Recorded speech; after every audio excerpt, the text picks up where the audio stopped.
Are you ready to hoist the colors? Now, time for the most in-depth look at the world of ECU athletics. Welcome in to Hoist the Colors with your host, Stephen Igo on 94.3 The Game. Watch the show live on Facebook and at 943thegame.com. Now, here's your host, Stephen Igo. All right, welcome in. Hoist the Colors on a Friday edition of the show. We are live on Facebook and YouTube. We already, in our first minute, have Philip Pilkington is behind the scenes putting it all together. I'm talking into one mic. Is this good to go, Philip? Okay, Philip is running around like a madman. All right. Let's try this now. Bobby Harvard is to my right. He just got his microphone back. Philip Pilkington behind the glass. He just sat down in his chair. He's probably out of breath. He's probably running the 3-cone drill right now is kind of what he did in here. How you doing, Bobby? I'm great. Excited for the Coastal Series this weekend. Ecstatic about ECU basketball last night. I think it's safe to say we may be a basketball school. I don't know. I saw a great comment I want to read on Hoist the Colors. I'm not going to read the whole thing in its entirety, but,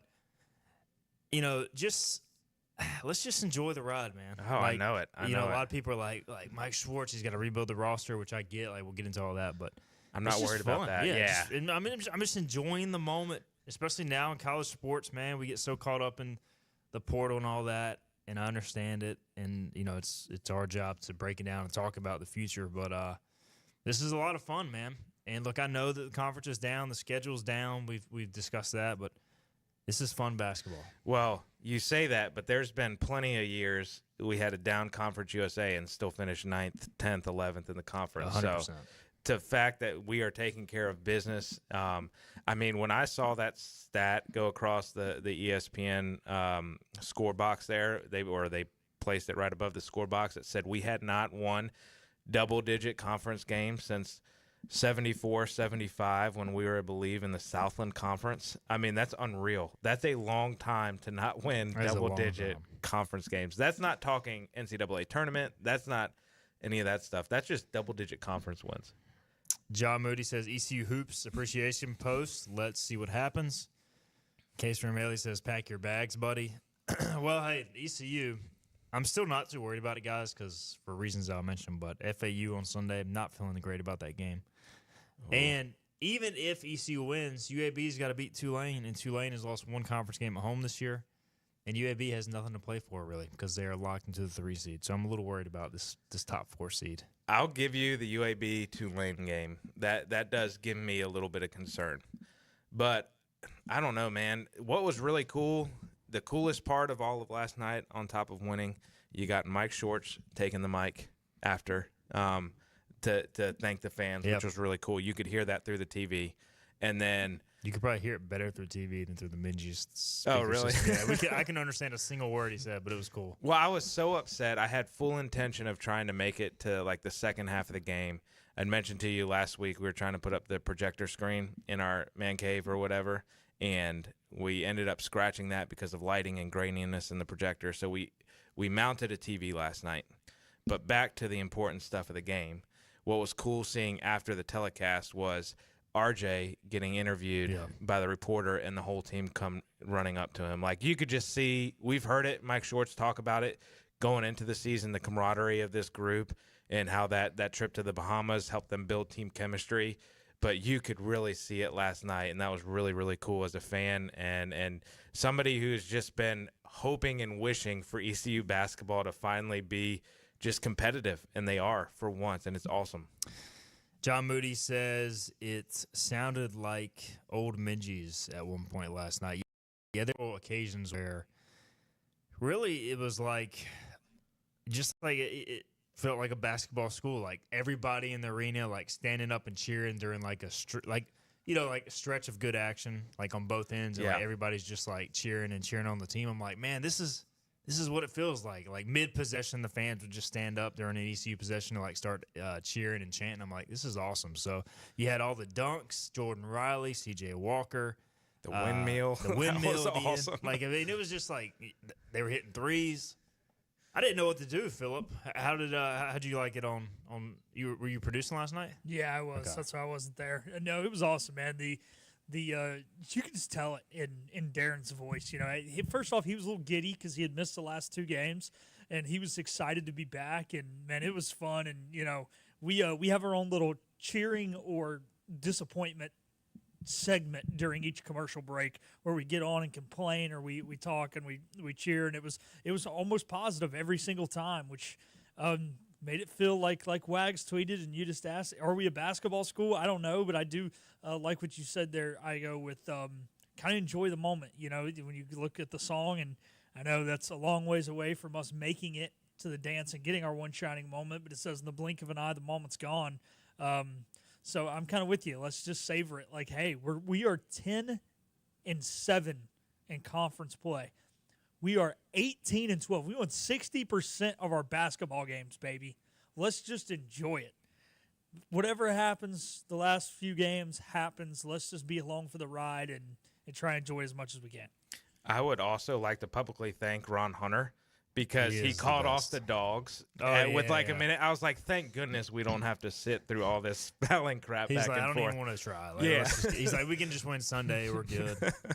Speaking of which, that game took like an hour and 45 minutes. It was was one of the perfect. shortest It was college short. basketball games. It's like It a was soccer game. incredible. I do have one qualm. I hate to bring up a negative with all the positives for going it. on, but I did see it on Twitter, and I would love for our student section to stand up consistently. That's my only qualm. I know they got loud at points and stuff, but it feels like exciting things have to happen for them to stand up, 100%. and I would just wish they would be the ones bringing the energy. Maybe now that we're a basketball school, we start out that way next year, but I mean, mad respect for Coach Schwartz and staff and marketing, ECU marketing. Like, they listen to you. $5 tickets. $5 tickets. I mean, and people showed up, Yep. and that's hopefully they take that to heart going into next year. And that's the one thing.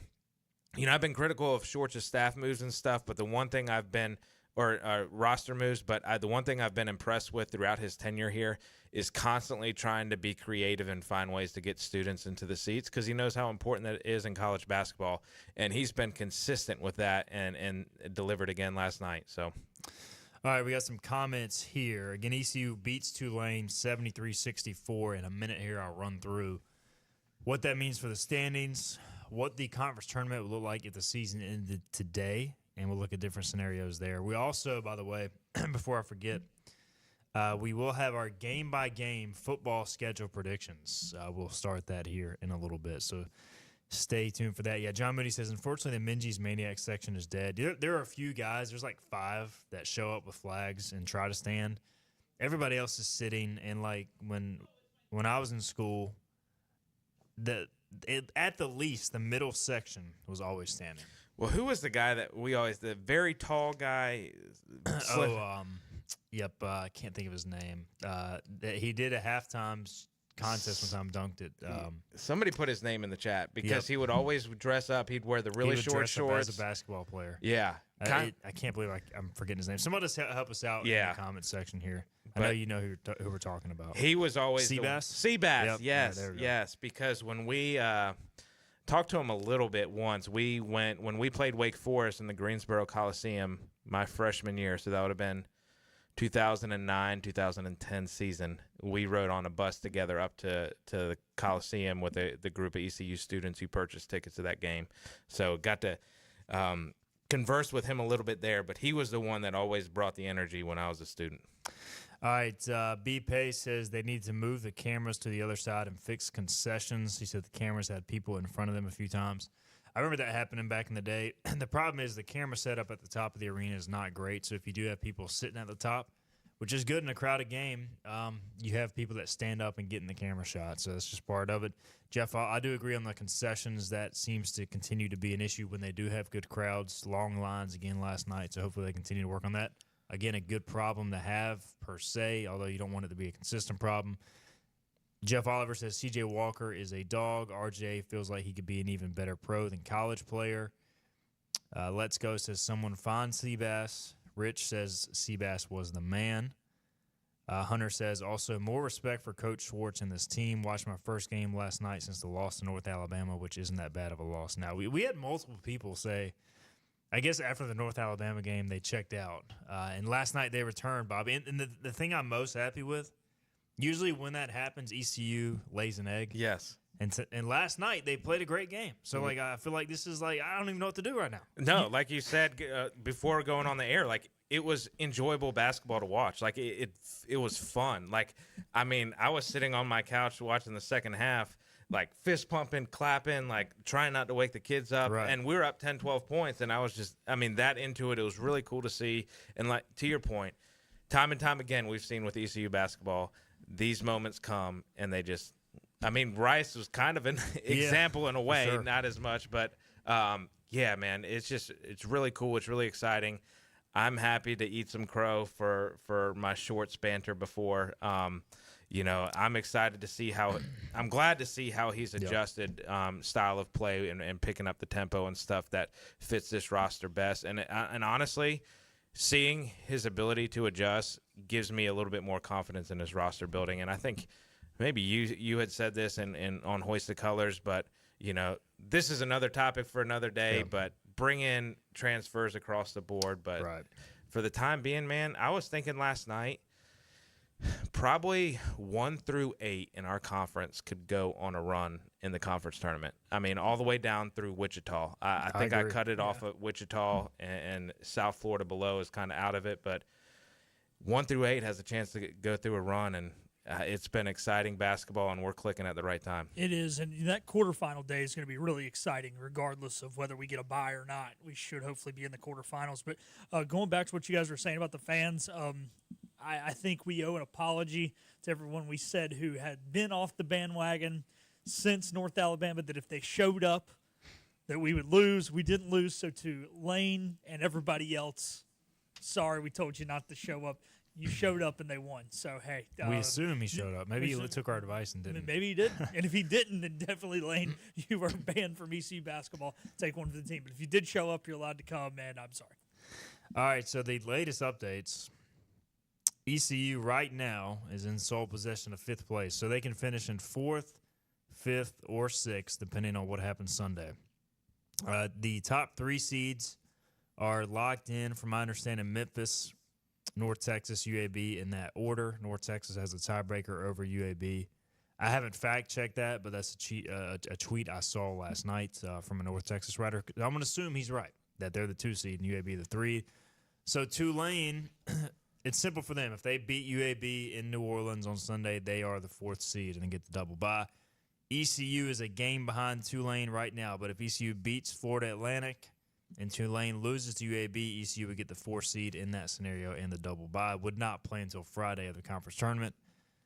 But if ECU loses to FAU, ECU would fall to 6th because FAU and ECU would have the same record in that scenario, and FAU would have the tiebreaker via 2 wins over ECU. So, and then there's also a scenario if ECU beats FAU and Tulane beats UAB, ECU would be the 5. So, what do y'all think is the most likely thing to happen here? We'll start with Bobby. Oh, putting me on the spot here. I think we get the 5 seed. I think this team is playing really good basketball. What I've seen the last few games gives me confidence we're not going to have that classic ECU letdown game against FAU. So I think we get the 5 seed because I do think Tulane gets it done. So I do think you'll be watching from Greenville rather than Fort Worth, but that's kind of my expectation. What do you think, Philip? For me, this FAU game's tricky. I think they're better. I at least think they're more talented than their record. Ken Pom has them like 110, which is one of the higher ranks in the league, but they've not been playing particularly well. No, they haven't. They're kind of like the opposite of North Texas, right? I think North Texas is a better team than their talent. I think FAU is better talent than they are basketball team. Well, the most likely thing, I guess, would be statistically is us to be the 6, right? You Probably, lose, there's a 50% chance for the 6. It's a 25% on the other 2 seeds. But I'm kind of with Bobby here. I got confidence in the Pirates. We're going to get victorious. Actually, how many wins do we have in a row right now? 3. So this is the one. We're losing. We're losing. We can't do 4. We're cursed. We can't win 4 straight conference games. So we're losing. I mean, that's the thing is, does ECU need to automatically lose this game on purpose. That way, when they do get their fourth win in a row, it's for the conference championship. Ooh, I like that. Oh, dude, what if we broke the three? game. Well, going into last year, it was ECU could never win 3 in a row. Now it's ECU could never win 4 in a row. So maybe next year's the year. But, hey, I'm choosing to believe now. Yeah, ECU right now, 160 in Ken Palm, Florida Atlantic, 117. They're 83rd nationally in offense. I mean, they put up a ton of points, so ECU's going to have to shoot well. They are 208th in defense. So expect a high-scoring game. They play a very fast tempo, a lot of shots, a lot of points. So you're going to see a pretty high-scoring game. Yeah, 71st nationally in tempo out of 350 teams. All right, if the season ended today and ECU was the 5 seed, they would play the winner of 13-12, which is the only first-round game. And that would be Rice versus Charlotte. Those two teams are locked into the play-in game, so to speak, the unofficial play-in game. The winner of that plays the 5 seed. That would be on Thursday at 2:30 Eastern. Watch along? You probably have to work. I do, because originally I would be able to do a watch along, but I had talked my boss into a few weeks ago having a happy hour team meeting, so it got pushed back to 4, which with the 2:30 start, the way the American, of course, schedules it's not going to start till 3 or 3. Yeah, the game before it is at 12:30. Yeah. So let's be real, that game is not. Why do starting they till do Wednesday. that? I mean, Like because the it's just ACC and every other conference comes out and says, yes, it starts 2.5 hours later. Like, how dumb can you be? Well, it's the same reason Dixon Williams was left off the all-conference list. It's the same reason an eyeball emoji is tweeted out the day before they put the schedule. It's just no creativity, no forward thinking by the conference. If ECU falls to the 6th seed, they would play Thursday at 9 o'clock against the 11th seed. Right now, that would be UTSA. Now, UTSA and Tulsa have the same record. I do not know what the tiebreaker is, but Tulsa has it right now going to the last game. So you could play UTSA or Tulsa. If you're ECU, I think you'd much rather play Rice or Charlotte. I know the Rice game was not optimal the first time around, but still, that is a game I would feel better about winning. And then if ECU gets the 4, if I can find the bracket here, ECU would not play until Friday at 3 o'clock Eastern. Again, the game before it at 1, so probably more like 3:30 Eastern on that Friday. Watch along. Well, here, that's what I was going to say. I'll be in Fort Worth. You guys have to do that's it your own. right. That's right. You will be in Fort Worth, so that wouldn't be a thing. Hey, Philip and Bobby will watch along. I'll have to produce it. Yeah, so I'll just be All sitting the other here guys, on- yeah. do You watch be along. by It'll be yourself. the Bobby watch along. Yeah, the crappy thing is like everybody else is on spring break. Yeah. So Isaac would have to do baseball. I'd have to do basketball, and those other guys are going to be, soaking up the sun or something. Well, I'll say this. If we are the 6th seed and play that late game, I'm willing to commit to a late night watch along if y'all are. 9:30 A Eastern 9:30 Well, I'll be watch along. producing He'll what be you guys producing, do. so he'll be here. And if my meeting gets altered in any way, I'm all for a watch along if we're the 5th seed. All right. We'll see. We'll reconvene after the. I mean, I have to watch the game anyways, and I'll be up late. So, I mean, I'm all for a watch along. Even if Philip just has to cut the camera on and then go produce in the other room, There you go. me and Bobby can do it. Hunter says bring back the hot dog eating contest. So, Every media timeout, you can eat a hot dog. Oh, gosh. at 11 o'clock at night, that sounds delicious. Terrible. Jeff Oliver wants to know about the NIT. ECU is not going to the NIT. The net is not there. He also asked about CIT, CBI. Probably not going to happen because ECU has to pay money to go play a neutral site game in the CBI. So I just don't think it's going to happen, Jeff. So enjoy the moment. Again, I could be wrong. Things could change, but that was my latest intel a week or so ago. We got to get a break in. We'll come back. We'll make our football game-by-game predictions. We'll start discussing that on the other side as we transition to the gridiron. This is Hoist the Colors on a Friday. Acre Station Meat Farm, along with Lane Angus Beef, bring you Farm to Fork Beef. Stock your freezers now with affordable beef boxes, just in time for the grilling season. Farm to Fork Beef brings quality local beef to your family. From your traditional butcher shop, Acre Station Meat Farm. Come on down to Acre Station Meat Farm and find out why we're #1 in fresh cuts and friendly service. Acre Station Meat Farm, Highway 32 North, Pinetown. Living easy is the sound of children laughing as you make memories with neighbors and friends. It's the sound of nothing at all. It's the smell of the salt air. Hear the waters against the marsh grass. See the beauty of our coast. Bow Coast, located in Beaufort, North Carolina. Southern Living's best small town. Other restaurants claim their food is fresh and fast, but are they friendly? At Moore's, you're treated like family the minute you walk into their doors. With locations in Winterville, New Bern, Swansboro, Morehead City, and Jacksonville. We've been practicing what we preach since 1945. At Moore's, our barbecue is slow cooked and smoked over real wood daily until it's so tender it's falling off the bone. Combined with our fresh chicken, cooked to order seafood, and homemade fixins, we're sure you'll agree. If it's not Moore's, it's less.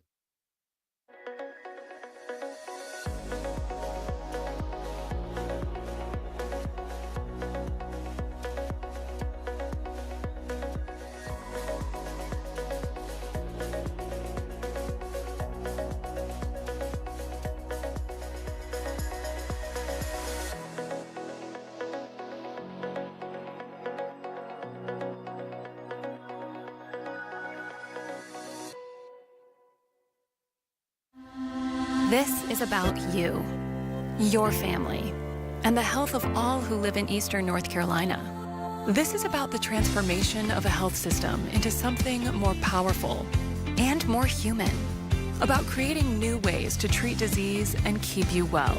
This is about ECU Health, which is to say, it's really all about you. ECU Health. Minds, hearts, purpose. Big tax credits are back. Get a 30% tax credit, up to $2,000 off your new Mitsubishi electric heat pump install. Let Comfort Master help you take advantage of the tax credits with a qualifying Mitsubishi electric ducted heat pump or non-ducted Mitsubishi electric mini splits. Mitsubishi electric mini splits are ideal for bonus rooms, garages, or sunrooms. If you need a new HVAC unit, call Comfort Master today. Call Comfort Master.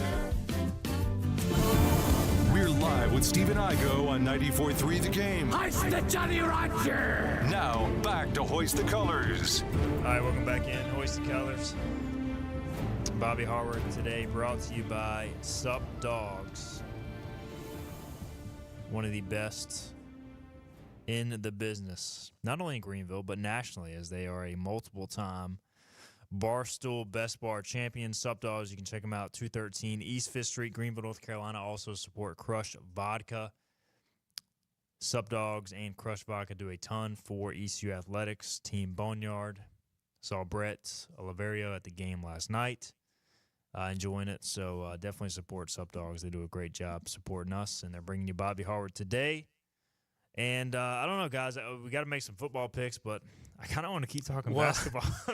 Speaking of Sup Dogs, they put a tweet out last night. Could you imagine downtown and Sup Dogs if we make it to March Madness? Like, that would be insanity. One step at a time, but still exciting to think about. So as much as I want to talk basketball, and we do have to do the football thing, we do have a pretty crucial baseball series starting in like 4 hours, 3.5 hours. Hey, that's why we had Dylan Johnson on yesterday. Okay, we knew we were going to be celebrating Minji's party all day. You're right. We talked baseball yesterday. I'll shut up now. All right, which I would like to talk Coastal a little bit, but we'll Jack Dover says, I really just don't want to play North Texas. Are you scared of the Mean Green? I like Bobby's take. Like, I think anybody 1-8 can win this tournament, but we'll have that discussion Monday. We'll dive into the bracket once we know it for sure. Let's make these football picks. We'll see if we have any leftover time. Way too early, game-by-game football picks. We said we would wait till Bobby came back on the show, and it's here, baby. First, before we start making some picks, any initial thoughts on the schedule? Philip and I have talked about it, but your thoughts? Yeah, I'm still trying to decide if I'm going to be optimistic Bobby or pessimistic Bobby in these picks. Yeah. So I've kind of did some research on NC State going into it because honestly, this game is probably the one I'm most uncomfortable picking, especially coming off the bowl victory. That adds some. You're not going to catch NC State by surprise type deal. Yeah, and it's just like, are they just not good? Yeah. So we'll start there. And Philip and I were talking about it pre-show. Like, look, it's March 7th. I'm not putting a whole lot into these thoughts. I will make my official predictions right before the season. So I'm going more off gut feel, very little info, quite honestly. on these teams. I'm just going to be straight up. This is more for fun than anything. So let's take that method. I mean, you can put as much research in it as you want, Bobby. No, people need to mark this in Sharpie. Okay, there you go. Sharpie it all the way to the bank. NC State opener, guys, I'm going loss. I think this is a highly competitive game. I just think State's going to be ready to go, and the Pirates come up short. I give the edge to the Wolfpack, so I'm going 0-1 to start with, Bobby. Like I said, this is the one that gives me biggest question. I think if we lost the bowl game, I kind of feel very comfortable predicting a win. But I'm just torn because I checked this morning. They're replacing 3 of their offensive linemen. Obviously, C.J. Bailey's returning, a lot of skill guys. They got 2 new coordinators, and essentially their whole secondary just left. I think we're going to be pretty freaking good on offense next year, as in the Pirates are. I'm very concerned and a lot of question marks about defense. So with all of that being said, I still think the Pirates get it done. I think our offense is going to be too explosive. I'm not a fan of the DC hire that NC State made. I'm not a fan of their OC hire either. I think we get it done in Carter Finley, week 1, Thursday night. I'm with Bobby, man. Their defense is not going to be able to stop Caton Hauser. Let's go. Pirates win a shootout like 38-31. I do think we're going to see a lot of points in that game. And so I could see ECU winning a shootout, but I'm going to stay. But I like you guys' optimism. ECU wins that game, it's going to be on, baby. What happened to your Go Pack take? What did I say that for? Was that for UNC? Yeah, and who won that game? I don't know. I need Pack, right? I got to go back and find that. We're supposed to have that as a soundbite, and I can play it any time. And I totally forgot. Thanks for reminding me, Bobby. I'm going to do that later. There we go. As in Monday when I've got – not now. I'm going to baseball after this. Campbell, week 2. I mean, we're all on ECU here, right? Yeah. We don't need to spend any time there. No. So I got them at 1-1. You guys got them at 2-0. At Coastal Carolina, week 3. First ever meeting in Conway. Rematch of the Birmingham Bowl, which will live on in infamy. And for the Chanticleers. I don't know. I mean, I'm going to win here. I don't know much about Coastal outside of their coach complains about losing everybody to the portal. I think they're pretty good, but I think ECU's going to take over. I think they've been okay. I think they're kind of – I mean, they've gone to a bowl game each of the last 2 years. They're going to bowl games, but I think they're kind of around that 7-5, 6-6 mark most of the time, if I'm remembering correctly. And then, you got the NIL issue. We should have a better roster. I think Pirate Nation's going to travel really well to Myrtle Beach, so I don't think there's going to be any home field advantage in Conway. So give me the Pirates. We're going to start 3-0. I think this will be one of those games where it just feels like we're the slightly better team.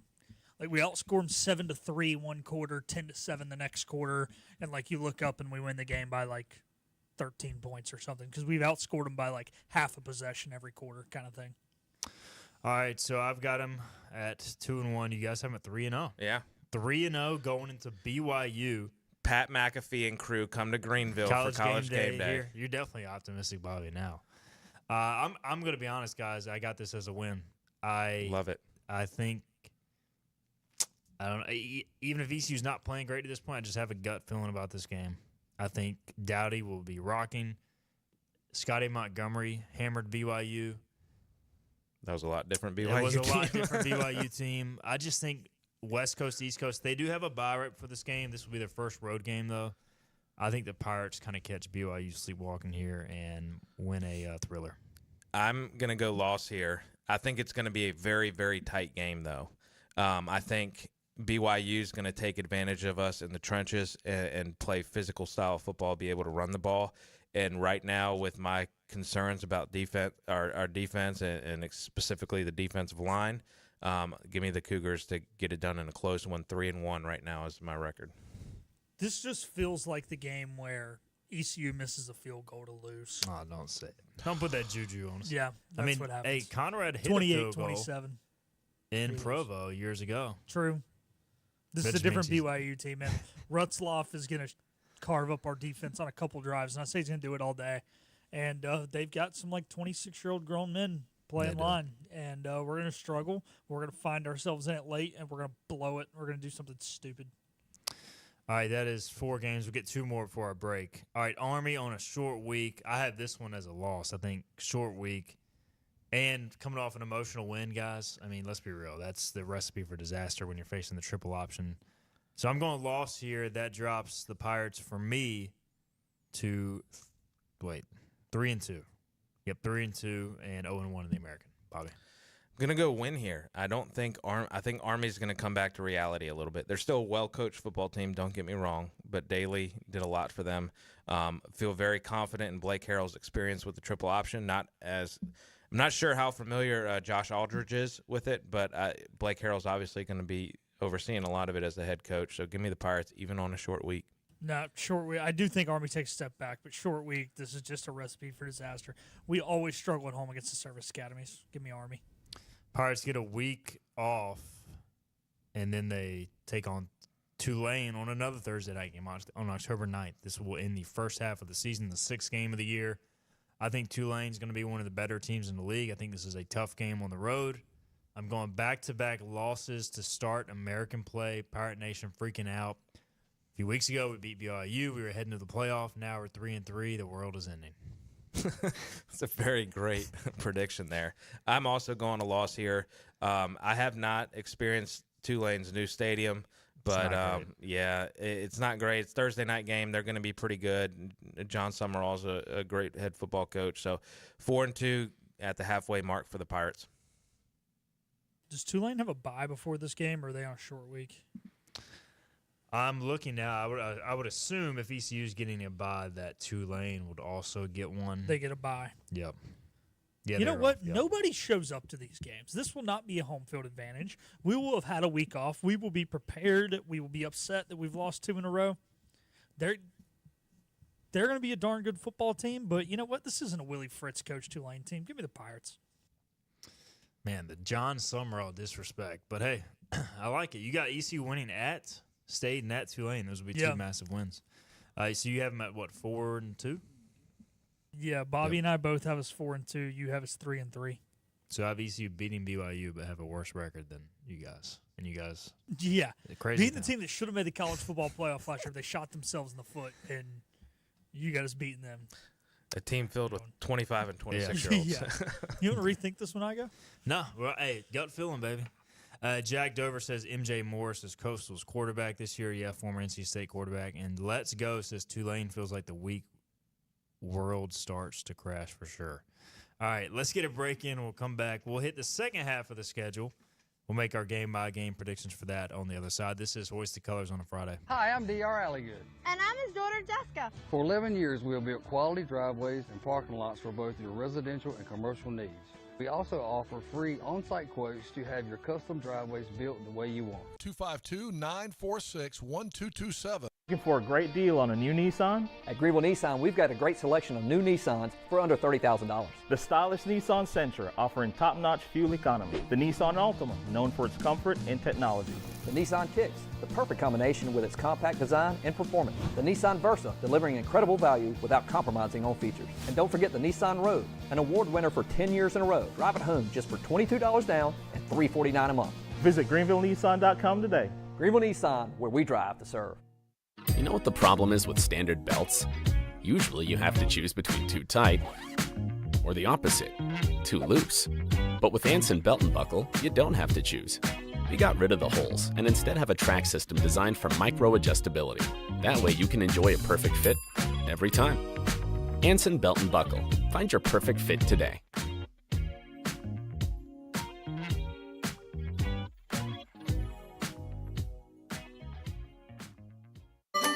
Your confidence makes everything look good. You see the world in vivid color, not black and white. Swing through your neighborhood Fantastic Sam's Cut in Color and let our experienced stylists take you from everyday to extraordinary. Fantastic Sam's hair salons are locally owned and operated. Our full-service salons are conveniently located in Goldsboro, Kinston, Greenville, New Bern, Jacksonville, and Calabash. Stop in today at Fantastic Sam's, where the possibilities are endless. Other restaurants claim their food is fresh and fast, but are they friendly? At Moore's, you're treated like family the minute you walk into their doors. With locations in Winterville, New Bern, Swansboro, Morehead City, and Jacksonville. We've been practicing what we preach since 1945. At Moore's, our barbecue is slow cooked and smoked over real wood daily until it's so tender it's falling off the bone. Combined with our fresh chicken, cooked-to-order seafood, and homemade fixins, we're sure you'll agree. If it's not Moore's, it's less. Hi, I'm D.R. Alligood. And I'm his daughter, Jessica. For 11 years, we have built quality driveways and parking lots for both your residential and commercial needs. We also offer free on-site quotes to have your custom driveways built the way you want. 252-946-1227. Pirate fans, 2025 East Carolina football season tickets are on sale now and can be purchased for as little as $115. Head coach Blake Harrell wants you to be a part of his first full season as the Pirate coach as he builds momentum off of the 8-win season and the Military Bowl win over North Carolina State. Call 1-800-DIAL-ECU or go to ECUPirates.com today to get your 2025 season tickets. Climb aboard as we set sail and hoist the colors. matey! Back to the show with Steve and I go on 94.3 The Game. All right, welcome back in. Hoist the colors. We've talked ECU hoops, big win over Tulane. We've made the first 6 picks of our game-by-game football way too early predictions. We'll continue that in a minute. Bobby Harward in the studio, brought to us by Sup Dogs. Philip Pilkington producing. I did want to mention, somebody commented earlier, do we have any thoughts on the AAC announcement about setting a minimum standard revenue share of $10 million? So the American Athletic Conference became the first league. This morning, Yahoo Sports reporting that there is a $10 million minimum commitment over a 3-year period starting with the 25-26 academic year. Now, this is cumulative, so you need to spend $10 million on revenue share and these other things over the 3 years. So that's, according to the numbers I've looked at, very doable by ECU. And it's not $10 million per year. It's $10 million cumulatively. You can disperse that however you want to over the 3-year period. This is a statement from Philip Rogers, Chancellor of ECU and Chair of the League's Board of Directors, says, continuing our commitment to innovation and the student-athlete experience, the American and its member institutions are dedicated to providing academic and athletic excellence. As the first conference to collectively opt into a revenue-sharing model with a minimum requirement, we position ourselves and our student-athletes to compete at the highest levels and illustrate the strength and the differentiation of this conference. So I think this is a move. We kind of talked about it. You guys were talking about during the break. The American trying to put itself above the Mountain West, Conference USA, MAC, Sun Belt, and maybe the Pac-12 more than anything. Like, get ahead of this before the other conferences can. Oh, 100%. Yeah, there's already going to be a massive gap between those Power 4 teams and everybody else. What this does is separates us. Maybe the Pac-12, depending what comes of their TV deal and that last football school that they add. We may be on the same playing field with them, but there's going to be another massive gap, to the Sun Belt. So that's App, that's, Coastal Carolina, some of those regional teams, ODU, and then you got Conference USA and the MAC underneath it. So it's going to create a big gap. And for us, that $10 million number, if our projections are correct, based upon some of your reporting, that $4 million or so a year, that would put us at $12 million over that $10 million threshold, and that's not even considering. I know there was talk of us getting like a sponsor for the American Conference, with the whatever Sup Dogs American Conference, right, type deal. So that I'm sure would help some of those lower end schools that struggle getting some of that revenue.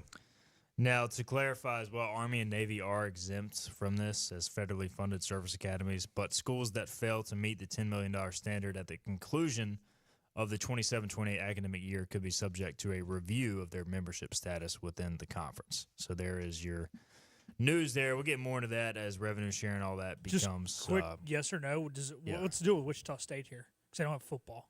Oh, it's a good question. I did not see that addressed in the article. Okay. I'll try to get some clarification on that. That's a good question, though. I do know Wichita has some cash, but I don't know if they're spending that much on basketball. So, well, they hired Ted Lasso to come coach football, and then all is solved.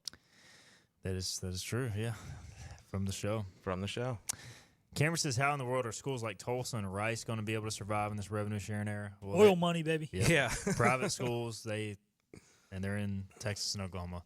They'll find some money somewhere. The one that concerns me more than any of them is like Charlotte and UAB. I think UAB has. Yeah, FAU is another one. Even UTSA guys, I'm sure they'll find the money in Texas, being in San Antonio, but their facilities are terrible. Like, they have put very little money into their actual facilities. I guess they're putting it all into their product. Well, the problem is they have to, like, pay rent. They don't own the football stadium. They have to pay rent to the dome.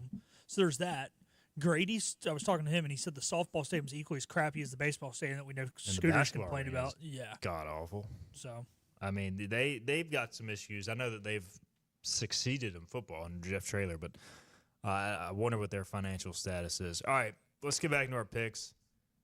Again, I've got ECU at 3-3 through 6 games. You guys have them at 4-2. We'll pick it up Thursday night. Another Thursday night game, baby. No Saturday games in October. Who needs to play Saturday for college football games? You know, this feels like the 2009 football schedule at Conference USA when we're playing Tuesday nights and weird Wednesday nights. Well, it's Tulsa ECU always on like a midweek game. It's just so the officials can screw something up and then gain attention again. So that we can actually watch like the Tennessee-Alabama game and the Red River Shootout. I will say, as a football fan, I am stoked about having all of my Saturdays in October off. All right, October 16th, Tulsa, Thursday night in Greenville. This was a Thursday night game in Tulsa last year. It resulted in an ECU win. I'm going Pirates to win here. First year for the new coach at Tulsa, who was at East Tennessee State previously, Trey Lamb. Yep. So I'm going ECU win here. Yeah, I think this could be a little bit closer than maybe we think, but I do think the Pirates win. So Pirates are going to be at 5-2. Cole Hodge and/or Raheem Jeter's playing the whole fourth quarter, baby, blowing them out. Wow, love it. What about Jay Garcia? He's playing we're benching Caton after the first quarter because we're gonna be up 35-0. Jake's gonna play the second quarter. Jeter's gonna play the third, and Cole's gonna play the fourth. We're gonna win it 77-3. Wow, the Tulsa disrespect. Trey Lamb is cutting this up as he hears it, and he's putting it on his bulletin board for his guide. November 1st, ECU, after another bye week, will go to Temple, good old Lincoln Financial Field, where 14 people will be in the stands, and there will be a cold wind, although it won't be as cold as late November. I'm going ECU win here, although this game kind of worries me. It's in the middle of 3 home games. ECU is probably going to be a favorite. You've got a really good coach that Temple just hired from Sam Houston, so I think they'll be better than the experts think. But I'm going to win. Pirates get to 5-3 for me. It's funny you say that. I was going to say that I think they do win and get to wow, that makes them 6-2. That scares me. You just roll. No, I'm going a loss here. They're going to stumble. That's yeah. To your point, they hired the Sam Houston State coach. I'm kind of on edge with this one. Temple's a tough place to play. I think they're going to be pretty sound defensively, and I think we stumble 5-3. Come on, we ain't losing to those Owls. Bird hunting season's going to go well for us, baby. November 8th, the Charlotte 49ers roll into town. Biff Poggi is gone. Do we ever forget if it's Poggi? I don't know, but he's gone. It's crap. I remember the first time we played him, I texted my friend who covers Charlotte and asked for pronunciation, and I can't remember what she said. I think it was Poggi. All right, Biff Poggi. Actually, no, I'm sorry. I'm going to backtrack, and I'm going to switch Temple to a win because I was just looking down to see the rest of the schedule. So right. I got us at 6-2. We're bowl eligible. He's got to lose. Oh, no. Coming. Charlotte, I mean, it can't happen 3 years in a row, guys. ECU cannot lose to Charlotte. Another, honestly, coaching hire that I'm a fan of for Charlotte here, but I think it'll take them a few years. Tim Albin from Ohio. And I think ECU not only wins this game, but they kick Charlotte's rear end. And Bobby will come on the show the Friday before the game, talk about how bad ECU will win, and this time they will follow through instead of getting a coach fired. That's right. Third time is the charm. I've done it 2 years in a row. I'm going to do it again next year, and I'm with you. They win by 35+. Wow. Yeah, I'm with you. Come on, we ain't losing to those bums again. Yeah, the script has flipped. ECU sweeps Charlotte in basketball, and now they're going to do it in football as well. All right, Memphis, this could be a huge game. Right now, I've got them at 3-2 in conference. Memphis coming back to Dowdy Ficklen should be one of the best teams in the league. I'm going win. I think ECU at home gets it done. They top the Tigers.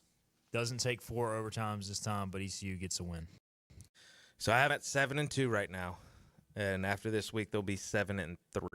I think it's going to be another close-fought battle. Memphis tends to stub its toe at one point or another in conference play, but I think they know they're going to have to come into Dowdy and play a pretty flawless game to come out with a win, and I think they do it. I got to start in 8-2, boys. Give me the Pirates. Wow. We are all drinking some serious Kool-Aid. We are.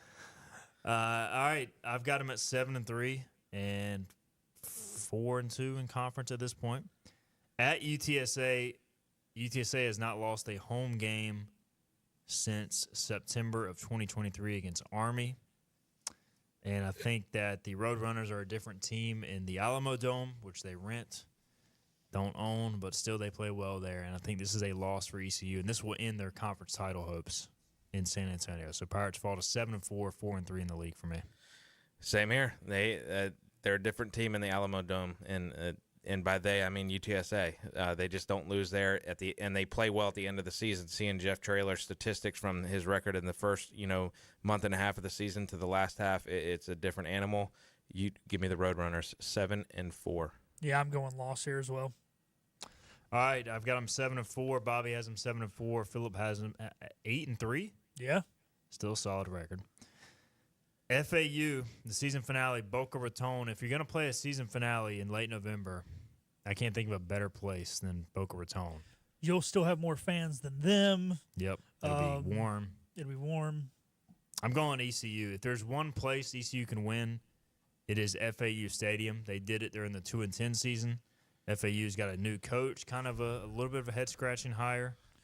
We beat South Florida there randomly one year, a hurricane. In the Rajay Harris torn ACL game. ECU plays well here, so I'm going win, and they conclude the season at 7-5 for me. Wait, no, 8-4. 8-4. 8-4 for me, excuse me. Yeah, I'm going win here too. I'm with you. The head coaching hire was a little head-scratching. I think they're going to be a little discombobulated here in the near future. So give me the Pirates. 8-4 is what they finish. With this new revenue sharing thing and the fact that you're in Boca Raton and there's a sun and pretty girls, it should be easy to recruit there. For some reason, this team stinks. The fans don't care. They don't show up. And Pirate fans do. It'll be 60% purple in the stands, and it's going to be like 80% of the points are going to be scored by the Pirates. Blowout. All right, so 8-4, 8-4, 9-3. This feels a little rich. It feels rich. It all comes down to me, the defense. I think we're going to put up points, and you've mentioned it before. I think both of y'all have. It's going to be very similar to that rough era. We're going to score a lot of points. The question will be, can we get stops? And that's the unknown right now, and maybe we'll get some answers here through spring ball and have some clarity. Well, I go thanks for getting stops against BYU. If there's a question about who you getting stops against, you ain't stopping BYU. Dowdy, ECU is due for a magical day in Dowdy. I'm just saying. And it hasn't That'll be happened the Memphis in a long game. time. It could. I think it happens against BYU. I just think if you're Vegas, you're setting the over-under on win total. 6.5 feels right to me. Yeah. And we're all over. So, I've got them beating BYU. In reality, they're going to be big dogs in that game. 7-5 is probably a more reasonable prediction. You guys haven't beaten State, which they'll probably be underdog in that game. Army, I think 6.5 sounds right. If you're Vegas, right, looking at the schedule. I think so. I think that's fair. Yeah, that's what it's going to be. I think that's what it was last year, right? Yeah, I believe so. Yes, and last year's schedule was much easier.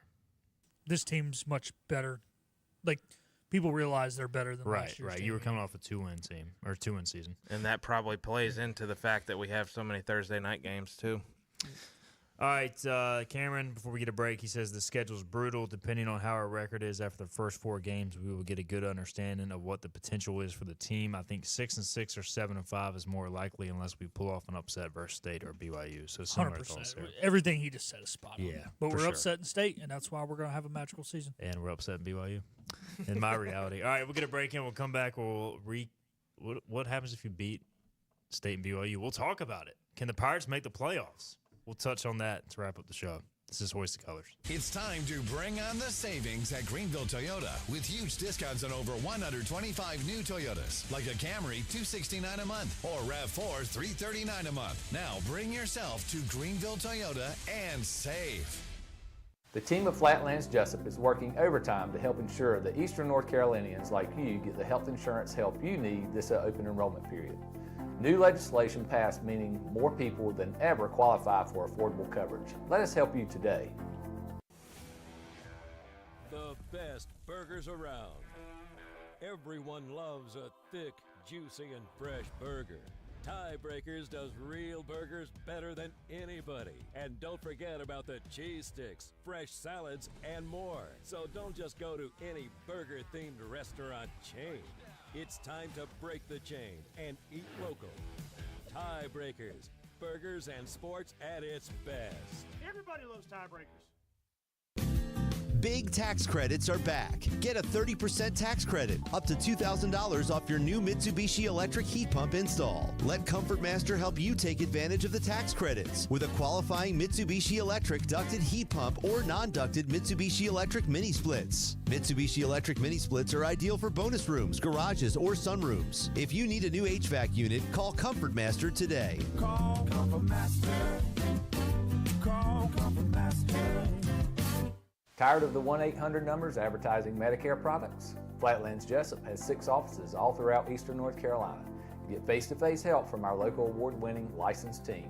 Stop by today. Flatlands Jessup, your whole world covered. Your roof is a vital part of protecting your home and family from dangerous storms and hurricanes. At Assist Roofing, we install and maintain metal roofing that provides precise protection. Add value to your home while lowering utility costs with a fortified roof to last a lifetime. With 0% financing, grants, and Energy Star Green Roofing tax credit available. Call us to schedule a free consultation so you can weather any storm with confidence. You know what the problem is with standard belts? Usually you have to choose between too tight or the opposite, too loose. But with Anson Belt and Buckle, you don't have to choose. We got rid of the holes and instead have a track system designed for micro adjustability. That way you can enjoy a perfect fit every time. Anson Belt and Buckle.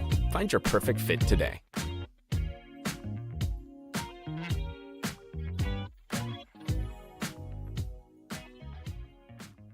Get ready, because it's time to bring on the savings at Greenville Toyota. Get huge discounts on over 125 new Toyotas, like a Corolla, $239 a month, or Tacoma, $349 a month. Bring on the savings today at Greenville Toyota. The Pirates play here. Arr! This is Hoist the Colors Radio with Stephen Igo. Yes! That was so good! On 94.3, The Game. Been a fun show. Lots that we've discussed. Big news just coming down. Hurricanes look like they're trading Miko to the Dallas Stars. So we're on air, Bobby. You can vent, but we are on air. We don't know the return yet, but still. It better be a king's ransom. That's all I got. When they made that trade for him, I said we better re-sign him.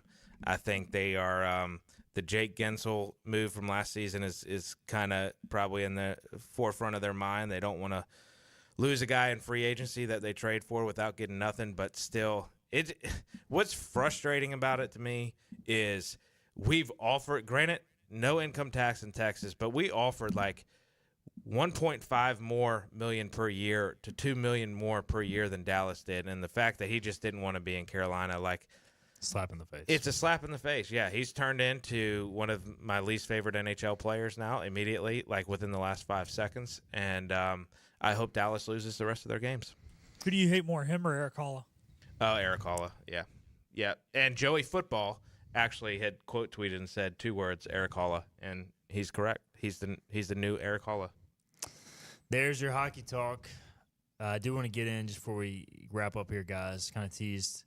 If you're going to make the playoff in the American Athletic Conference, this would be a good schedule to do it with. If ECU goes 11-1 with this schedule, NC State, BYU on the slate, you play most of the best projected teams in the league, Army, Tulane, UTSA, Memphis.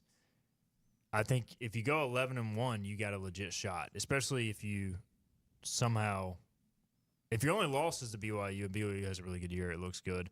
if you somehow beat BYU, and let's say you slip up in an American game, if you somehow start 3-0 going into that BYU game, you're going to get a ton of buzz too. Yeah, I agree with that. This would be the year, the way the schedule sets up. I mean, I don't know how strong NC State will be, but still, ACC opponent, the very beginning of the year. That BYU team is going to be good. I will say if we slip up in the American Conference, it better be at Tulane or it better be home against Memphis. Regardless, though, even if we are 11-1 with the BYU loss, I think that game's going to be a just really boxing fight, essentially. It's going to go back and forth and be a tough battle, and I think even if a close loss, that's enough. Real quick, Liberty's toughest game is probably at Jacksonville State, so they could very easily go 13-0. That worries me a little bit. Boise does have to go to South Florida to open the year, but still a cross-country trip. They go to South Bend, Indiana. They also have a gauntlet of a conference schedule. They do have to play UNLV, Fresno, and San Diego State. So, hey, Boise going 10-2, 9-3 is not out of the question either. Which is big for the American because more than likely it's going to be American or Mountain West. And there's always the outside possibility of a Liberty or a Sun Belt team, but more than likely American and Mountain West will get that final playoff spot. All right, guys, March Madness talk and college football playoff for ECU. Good way to wrap up the week. We didn't even mention Omaha at all. Yeah, the huge baseball series. Look, we talk a lot of baseball on the show. When we get Bobby on, we got to talk some other sports as well. So, not that you won't be tuning in to some baseball this week, Bobby. No, I actually wanted to go. This is one of the series I wanted to go to, but the way it works out, I have all 3 kids tonight. No way, not a snowball's chance I'm taking 3 children to the jungle tonight. Hey, baby, I get to go as a fan tomorrow. I don't know the last time I went as a fan. I'm excited. That's awesome. Should be a beautiful day and fun weekend inside Clark LeClaire. Huge series against Coastal, so we'll have a lot to talk about on Monday. Appreciate everybody listening. Appreciate Bobby and Philip. We'll be back Monday at 12 noon. Everybody enjoy the baseball this weekend. We'll see you next week. This has been Hoist the Colors with your host, Stephen Igo. Tune in weekdays at noon for all things ECU sports. Get a recap of the show at 943thegame.com, on Twitter, Facebook, or anywhere you get your podcasts. We're back Monday with